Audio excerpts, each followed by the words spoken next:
Let's see how to add a watermark to MS Word.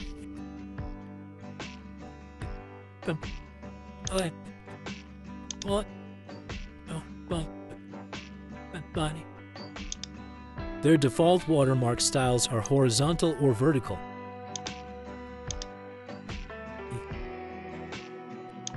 Select any one style. Now go to the custom watermark settings.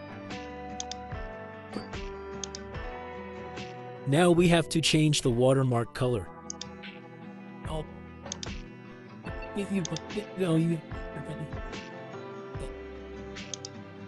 Then you have to change the watermark text as you wish.